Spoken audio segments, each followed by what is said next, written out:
आवाज़ आ रही है मेरी? हाँ मैडम आ रही। तो इसलिए वहाँ जो वर्ड आया था ग्रॉस, ग्रॉस मतलब पूरे एरिया पे ही हम निकाल ले रहे हैं। अगर वो नेट बोलता तो नेट का मतलब जो एक्चुअल में वो एरिया है वो, ठीक है। और जो अगर उसने ग्रॉस बोला तो ये जो पूरी ईंट हमारी बनी हुई है, भले वो गोले खाली है चाहे नहीं है, मगर हम वो एरिया ले लेंगे, ठीक है। नेट मतलब अगर जो एक्चुअल में जो एरिया हमारे पास है, ये वाले गोले तो खाली है, अंदर कोई मटेरियल भरा नहीं है, ठीक है। अब लोड कैसा लगता है इस पे? ऐसा, सीटीएम मशीन ऐसी लगती है, एक्चुअल में रखी ऐसी रहेगी, ईंट ऐसी दिखेगी, मगर लोड किसके ऊपर लग रहा है? ऐसे, हमारे इस वाली दिशा के ऊपर, ठीक है। ब्रिक ऐसी रखी हुई रहेगी, जैसे उदाहरण के लिए ये हमारी ब्रिक है जिसकी ये मोटाई होगी, ठीक है, इसमें गोले बने हुए। सीटीएम मशीन में हम ऐसे ले जा करके रखेंगे उसको, और फिर लोड काय पे लगेगा? इस पे लगेगा, मतलब ये जो हमारे गोले हैं इनके ऊपर ऐसा लोड लगेगा। तो ये एरिया कौन सा हो गया? Area of contact. किसके कॉन्टेक्ट में आ रहा है ये? सीटीएम मशीन के। तो एरिया ऑफ कॉन्टेक्ट मतलब हमारा एरिया कौन सा वाला कॉन्टेक्ट में आ रहा है? नेट वाला आ रहा है। तो ये कितने पे टूटनी चाहिए? 7 न्यूटन पर एमएम स्क्वायर से ज़्यादा पे हमारी ईंट टूटनी चाहिए, तो ये हमारी ईंट की स्ट्रेंथ होगी। आई बात समझ में?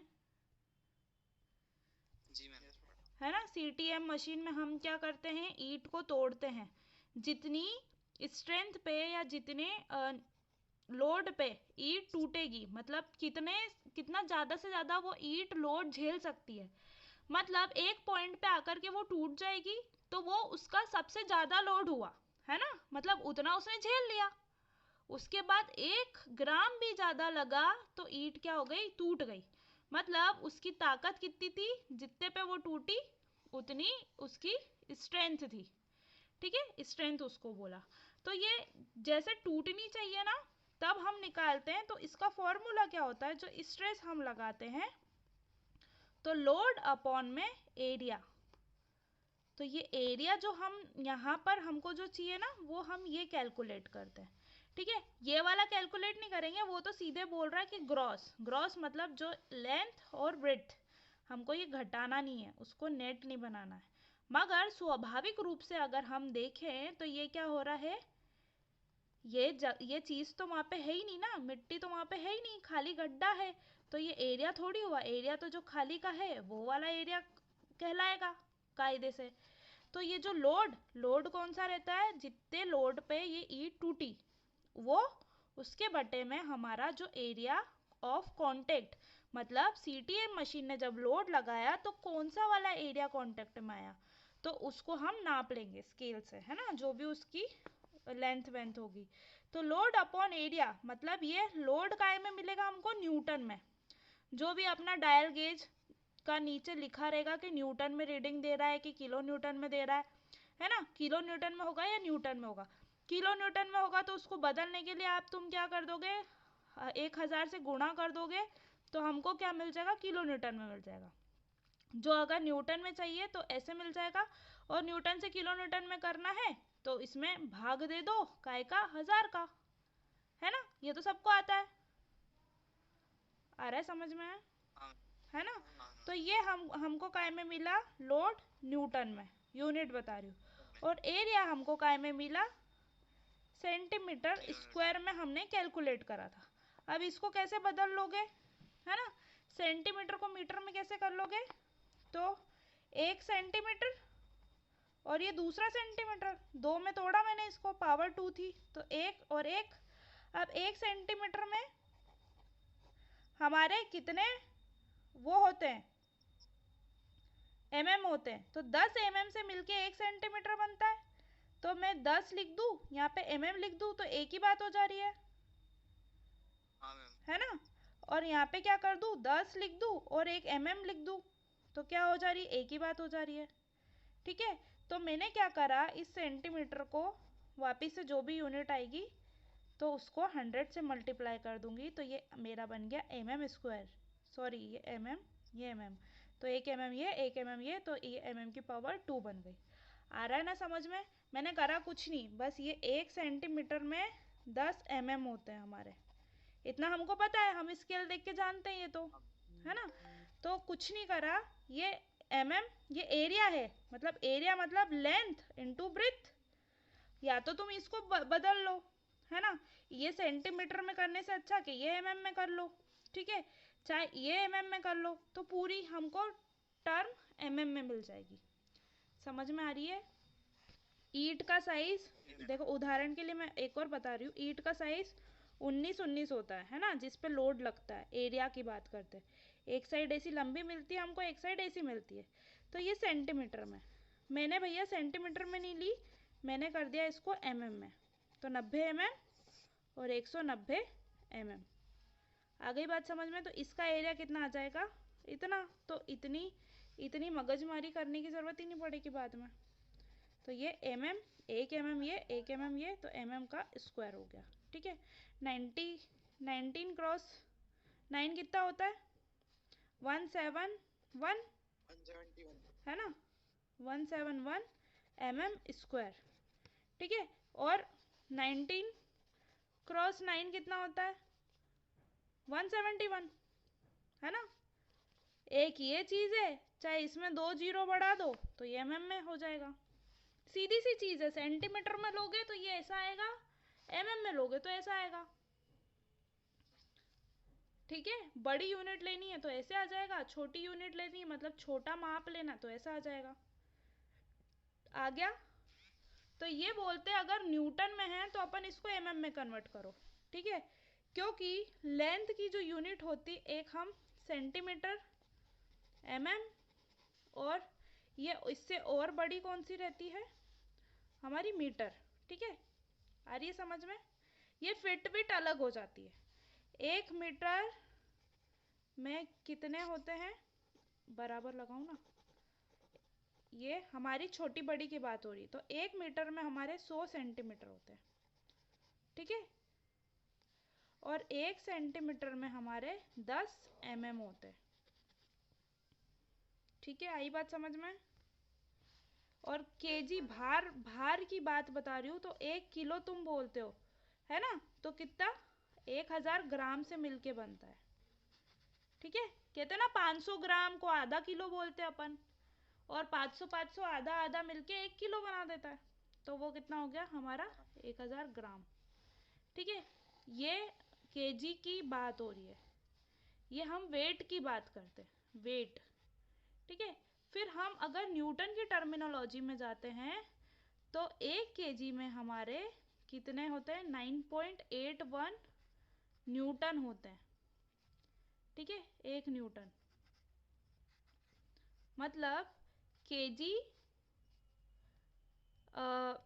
केजी बड़ा होता है, न्यूटन हमारा बेसिकली छोटा होता है, ठीक है। ये केजी हो रहा है और ये पूरा मतलब जो भी आप समझो, है ना।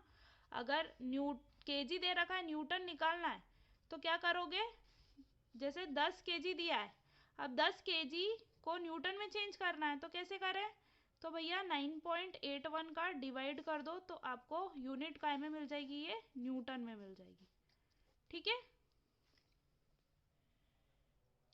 आई बात समझ में क्या।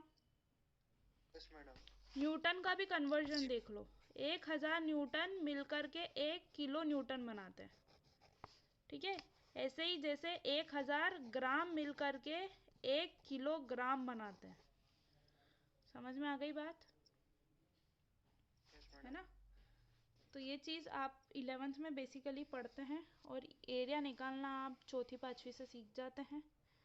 और आपके पास क्या दिया हुआ है और क्या घटाना है, ये तो आपको वैसे भी कॉमन सेंस की बात है। आपको एरिया ऑफ रेक्टेंगल का फार्मूला आता है, आपको एरिया ऑफ सर्कल का फार्मूला आता है, तो आप निकालो, 1 का निकालोगे 6 से गुणा करोगे तो 6 का निकल जाएगा। गोले सेम अगर बने हुए हैं तो, एक ही त्रिज्या व्यास के बने हुए हैं तो।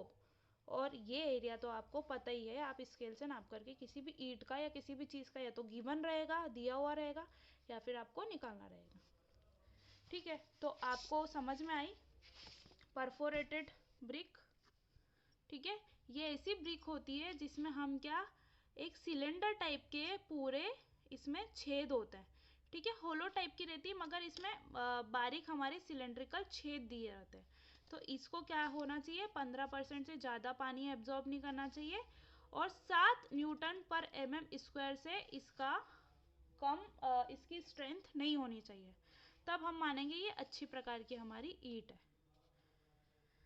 आई बात समझ में? जी मैम। Yes madam.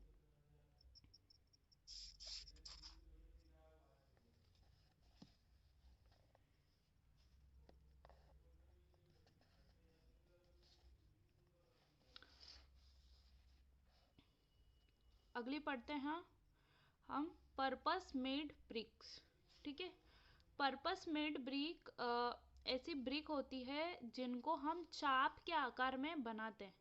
मतलब जो आपने कौन सी ब्रिक पढ़ी थी, ये कर्व्ड सेक्टर ब्रिक पढ़ी थी। ये कैसी थी, ऐसी घुमाव में थी। ठीक है, मतलब इनकी जो छोटा मार्ग था वैसी घुमाव में लगी थी। अब इन्हीं ब्रिक को हम लेंथ वाइज इनको बनाते हैं। कैसे, मेहराब देने के लिए, डोर विंडो के ऊपर ऐसे आर्च वाला पोर्शन देने के लिए, तो ये बन जाती हमारी पर्पस मेड ब्रिक। ठीक है, in order to achieve certain purpose, कोई एक विशेष उद्देश्य हमको गेन करने के लिए हम इन ब्रिक को बनाया जाता है। The sply or cant brick are made for jambs of door and window. The arch brick are made for wedge shape to keep mortar joint of uniform thickness. दो प्रकार से हमने इसको ब्रिक को बनाया है। ठीक है, स्प्लाई और कैंट ब्रिक। ठीक है, मैं बताती हूँ स्प्लाई और कैंट। बारिश हो रही है क्या वहां पे? हाँ मैम, हो रही है।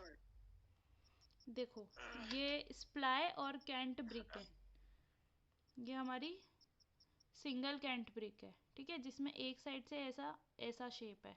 ठीक है, अब हमने क्या करा, इसको ऐसा बना दिया, मतलब यहाँ से भी इसको डबल कैंट दे दिया।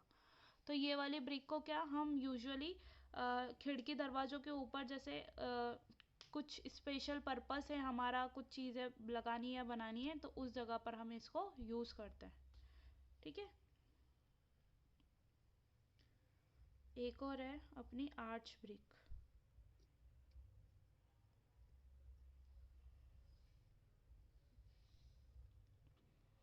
ये देखो, ये आर्च का अरेंजमेंट आपको दिख रहा है, ये आर्च का अरेंजमेंट। ठीक है, ये ब्रिकें कुछ कैसी रहती है, ऐसी। ठीक है, मतलब ये एक के बाद एक ऐसी, यहाँ से तो ऐसी सीधी रहेंगी, ये यहाँ से ऐसी सीधी रहेंगी, नीचे से ऐसे मेहराब जैसे, ताकि हमारा आर्च फॉर्मेशन दिख ले। ये इसमें देखो आप, इस वाले फोटो में।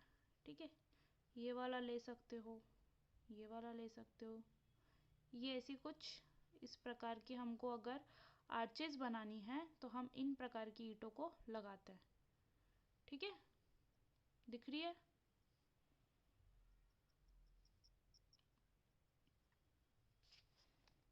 हाँ हाँ हाँ, दिख रही है। हम्म,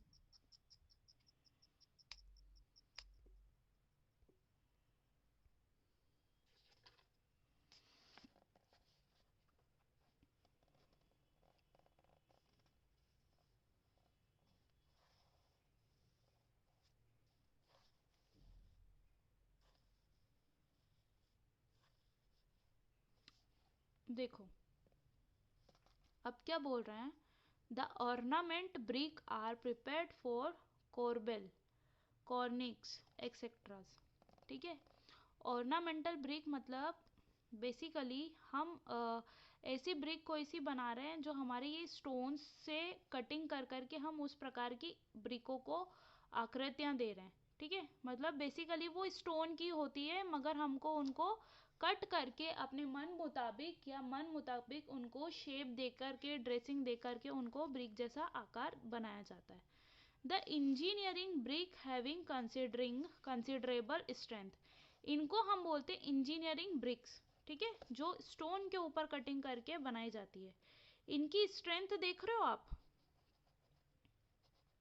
कितनी ज़्यादा है, 50 से 80 न्यूटन पर mm²। 1 mm क्रॉस 1 mm के जो एरिया होता है उसके ऊपर ये इतना लोड झेल लेती है। ठीक है, बेसिकली झेलेंगी ही, क्योंकि ये काय की बन रही है, हमारी कार्बेल और कॉर्निक, मतलब ये एक टाइप की स्टोन्स होते हैं, चट्टाने होती है, उन पर हम कटिंग करके ब्रिक नुमा इसका शेप देते हैं। ठीक है, तो ऑब्वियस सी बात है हमारी चट्टाने ज़्यादा मजबूत रहती, बजाय के क्ले की मिट्टी की हम ईंट बना करके पकाएं उससे, है ना। तो हमारी इसकी स्ट्रेंथ भी ज़्यादा रहती है। एंड वाटर एब्जॉर्प्शन, मगर इसका जो पानी भी है वो भी हमारी ईंटें कम सोखती है। कम सोखती तो सीधी सीधी सी बात है, चट्टाने कैसी रहती है, ठोस प्रकार की रहती है, तभी इसकी स्ट्रेंथ ज़्यादा है। डेंस रहती है, घनत्व वाली रहती है, तो उसमें क्या रहते हैं, वॉइड, छिद्र कम रहते हैं। कम छिद्र रहेंगे तो उतना ही कम पानी सोखेगी। ठीक है, तो हमारी ये कितना 15% सोख रही थी, और हमारी ईंटें कितना सोख रही थी, फर्स्ट क्लास ब्रिक कितना 20% तक उसको छोड़ा था हमने, और ये वाली ईंटें कितना सिर्फ 4% से 6% अपने वेट के हिसाब से पानी सोख रही है।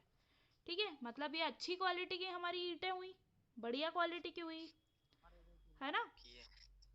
Can be prepared from can be prepared from specially selected earth for use in construction where high durability। हम इनको कहाँ यूज़ करते हैं, किस चीज़ के कंस्ट्रक्शन में यूज़ करते हैं, जहाँ पर हमको ज़्यादा टिकाऊपनता चाहिए, जहाँ पर कंप्रेशन स्ट्रेंथ भी ज़्यादा अमाउंट में आ रहा हो, उस जगह पे हम इसको लगाएंगे। और adequate resistance to sudden stocks, ये मजबूत तरह की रहेगी, तो जैसे भी शॉक्स हमारे पड़ते हैं या स्टॉक हमारे पड़ते हैं किसी भी स्ट्रक्चर पे जो हमारी ये ऑर्नामेंटल ब्रिक से बने हुए हैं, तो वो क्या करेंगे, झेल लेंगे, मतलब उसमें ये मजबूत रहती हैं। ठीक है, आई बात समझ में। आगे बढ़ते हैं। These brick are usually more costly than ordinary brick, तो सीधी सी बात है, इन पे हमारी एक्स्ट्रा मेहनत और अलग प्रकार से हमको इनको बनाया जाता है, तो इस हिसाब से इसका कॉस्ट भी हमारी ऑर्डिनरी ब्रिक के मुकाबले मोर रहेगा, मतलब ज़्यादा रहेगा। ठीक है, बट दे ग्रांट सेफ, मगर ये कैसी रहती है, सेफ रहती है। क्यों सेफ रहती है, क्योंकि ये हाई हमारा स्ट्रेंथ झेल लेती है।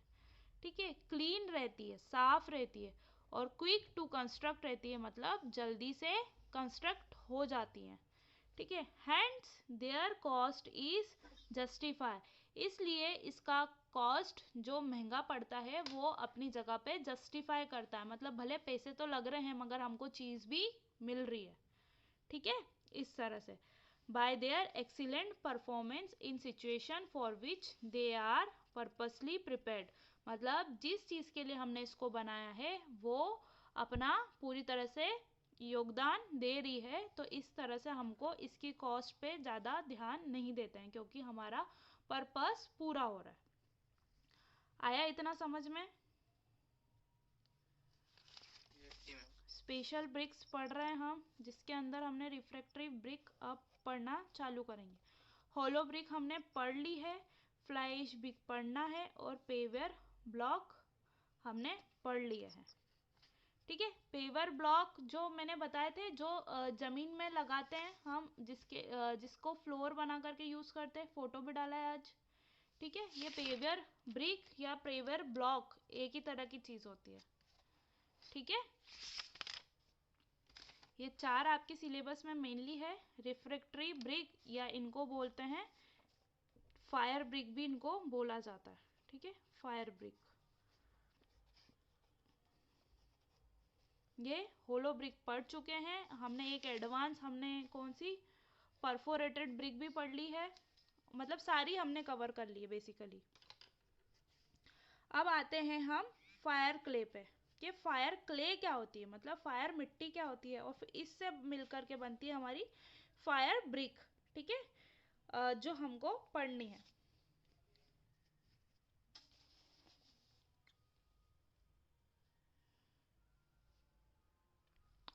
चलो देखो, फायर क्ले क्या होती है। द फायर क्ले इज, दिख रहा है ना मोबाइल में, the fire clay is refractory clay which is capable of resulting a high temperature without being melted or softened. Fire clay क्या होती है कि हमारी कैपेबल होती है काय में हाई टेम्परेचर को झेलने में, बिना मेल्ट हुए और बिना सॉफ्ट हुए कैपेबल होती है हाई टेम्परेचर को झेलने में, ठीक है। It is used for making refrigeratory materials. ये हम किस के लिए यूज करते हैं, हमारी जहां पर हमको हाई टेम्परेचर या आगी से डायरेक्ट कनेक्शन वाले मटेरियल बनाने हैं, उस चीज के लिए हम फायर क्ले को यूज करते हैं। A refractory material is able to stand high temperature. Refractory material क्या होते हैं, वो हाई टेम्परेचर में सरवाइव करने में कैपेबल होते हैं बिना अपने शेप को गवाए हुए, ठीक है। जैसे बात करते हैं अपने प्लास्टिक की, अगर ज़्यादा हाई टेम्परेचर होता है तो वो क्या करता है, अपना शेप चेंज करने लगता है, मतलब पिघल के टेढ़े मेढ़े शेप में आ जाता है, ठीक है। ऐसे ही हमारी ब्रिक का भी, जो किसी भी प्रकार की ब्रिक हो, वो ज़्यादा हाई टेम्परेचर में सर्वाइव नहीं करती है, कुछ ना कुछ उनमें दिक्कतें पड़ने लग जाती है, ज़्यादा ही हाई टेम्परेचर में लगातार अगर रहती हैं तो क्या होता है कि फायर क्ले हमारी एक ऐसी क्ले है जो हमारे ज़्यादा टेम्परेचर में सरवाइव कर सकती है, और इनको काय में यूज़ करा जाता है कि ऐसे मटेरियल बनाने में फायर क्ले को यूज़ करा जाता है, फायर मिट्टी को, ठीक है। दस fire clay is use in manufacture of fire brick. इसलिए हम फायर क्ले को यूज़ करते हैं काय में, फायर ब्रिक को बनाने में।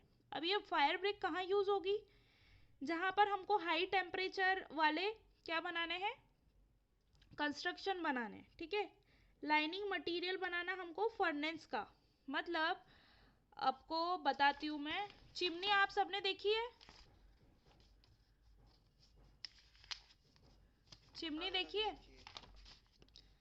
फैक्ट्रियों में ऐसे बड़ी से छोटी होती वाली ऐसी चिमनियाँ लगी जाती है बहुत हाइट तक, ठीक है। ये चिमनी लगी रहती है, तो इसमें अंदर की ओर में हमारी ईंटों की लाइनिंग दी होती है, मतलब ये ऐसी शंकु के आकार की रहती चिमनियाँ, ठीक है। लाइनिंग मतलब हम इसकी अंदर की परत को लाइंड करते हैं, मतलब जैसे हम प्लास्टर करते हैं ऊपर के ऊपर हमारी दीवारों पे, ऐसे ही लाइनिंग इसको लाइनिंग भी बोला जा सकता है कि हमने दीवारों के ऊपर लाइनिंग कर दी, मतलब उसको प्लेन कर दिया। तो चिमनी हमारी कुछ और मटेरियल की बनी होती है और अंदर से हमको उसको लाइनिंग करना पड़ता है। लाइनिंग क्यों करना पड़ता है, क्योंकि भैया यहाँ से क्या इसका धुआं निकलता है, धुआं क्या करता है ऊपर तक जाकर के स्प्रेड होता है, ठीक है। पिछले अपने डबल ईएस में मैंने आपको बताया था कि कैसे चिमनी से धुआं निकलता है और कैसे उसको छोड़ा जाता है। धुआं अलग अलग टाइप में निकलता है, ऐसे निकल के ऐसे जाता है, कुछ ऐसे ऐसे सेग्रीगेट हो जाता है ना, हवा के अकॉर्डिंगली वो चेंज होता जाता है। तो ये धुआं मतलब स्टीम है, हॉट गैसेज है, गरम हमारी गैसों के फॉर्म में निकलता है, समझ में आ रही है। तो ऐसी जगह पर हम क्या करते हैं, अंदर की लाइनिंग की जगह पर कौन सी ईंटों का उपयोग करते हैं, हमारी फायर ब्रिक का उपयोग करते हैं, ठीक है। आपका कंफ्यूजन दूर हुआ कि इन ईंटों का उपयोग, इसको बनाने की जरूरत क्या पड़ी फायर ब्रिक को, तो हमको ऐसी जगह पर जहाँ पर हमारी ईंट या फिर गर्म टेम्परेचर का रिलीज होता है, तो वहाँ पे लाइनिंग या आउटलाइनिंग जो देनी पड़ती हमको, उसमें हमारी फायर ब्रिक का उपयोग होता है। आ रही है